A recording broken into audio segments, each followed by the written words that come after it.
Well, the ABC is meant to be impartial, but it has a poor record when it comes to, well, virtually every topic. And its coverage of the US election has been no different. My colleague Chris Kenny did a brilliant job tonight in his editorial exposing ABC bias. Here's a little bit of what he had to say tonight, and he played a grab from John Lyons, a well-known critic of Israel. He's very much building a campaign based on fear. It's fear of the enemy within. It's fear of so-called Venezuelan gangs who are armed with military-grade weapons. It's fear of, this country being swamped.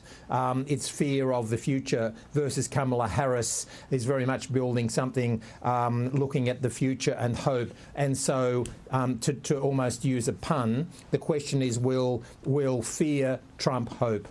Fear versus hope. Listen to him. What planet is he on? Your tax dollars sent that bloke to Washington. And furthermore, it was actually Trump who was giving families hope for their future, while Kamala Harris was instilling fear about who she called a fascist Republican leader and the end of democracy and basically the end of days should Trump win. And by the way, if you missed Chris's show at 5 o'clock today, you have got to go back and watch the rest of that editorial on the media bias, because John Lyons did then go on to say how Trump's win would be devastating for Palestinians and for Lebanese people, whereas in fact, as Chris pointed out, Trump's win is the best chance for regional peace. Peace through strength. Not through constant demands of a ceasefire, not through ultimatums, not through threatening not to send in weapons, and all the while giving billions of dollars to Iran, which inevitably funds terrorism. To discuss, let's bring in now former Defence Intelligence Analyst Paul Monk and Senior Fellow at the Menzies Research Centre, Nick Cater. Paul and Nick, wonderful to see you both.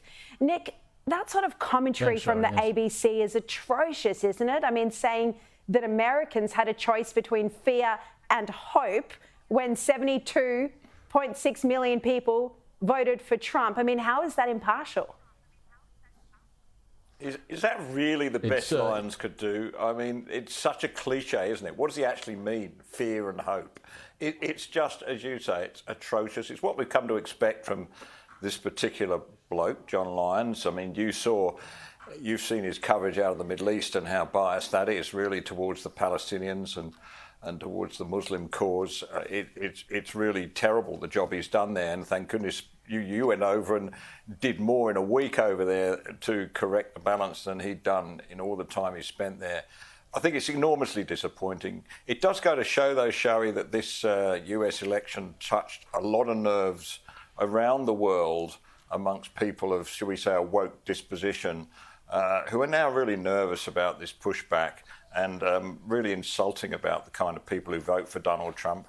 And I guess the sort of people that would vote for Nigel Farage or even Peter Dutton, for that matter, they hate these people. I mean, Paul, how do you read this? Do you think this is part of perhaps even a global trend to reject this, woke elite?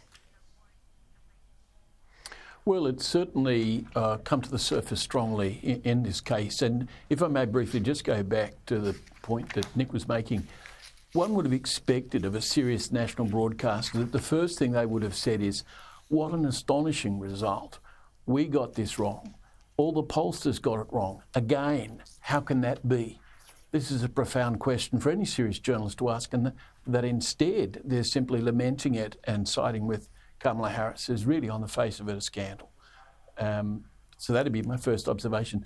Secondly, though, I think that it is, you've got to say, a great demonstration of what democracy is about, that this can happen.